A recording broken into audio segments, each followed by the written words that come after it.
Today I'm doing a tutorial on how to swap scenes in Unity. So you're going to want to click File, Build Settings, and make sure all of the scenes are added to Scenes in Build. You can do that by opening the scene, clicking Add Open Scenes, and doing that for all of your scenes that you want to add. Make sure they're all selected, and make sure you know the number for each of them. Beware it starts at 0, not 1.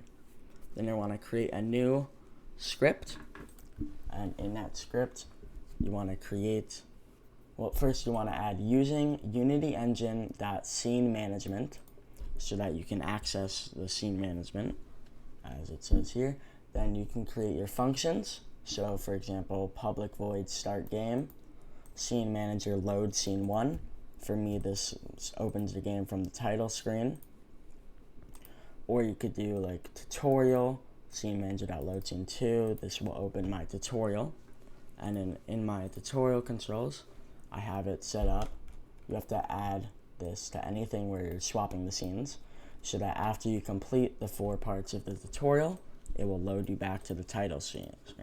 So you can use this in any code, or any code, as long as you have this put at the top. You can set it up to be based on an integer, like int coins, void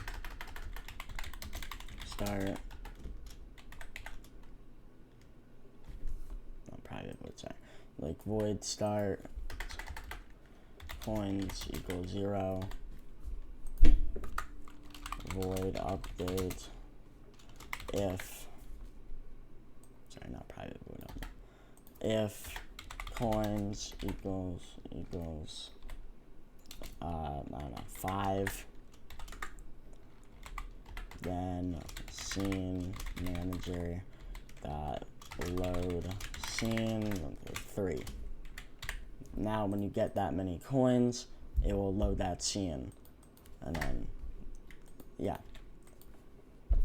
so that's basically all you need to know. If you would like to know how to attach this to a button, check out the tutorial that is linked in the description. For watching. If this helped, please subscribe and like and comment any questions you have about the tutorial or any tutorials you would like to see in the future.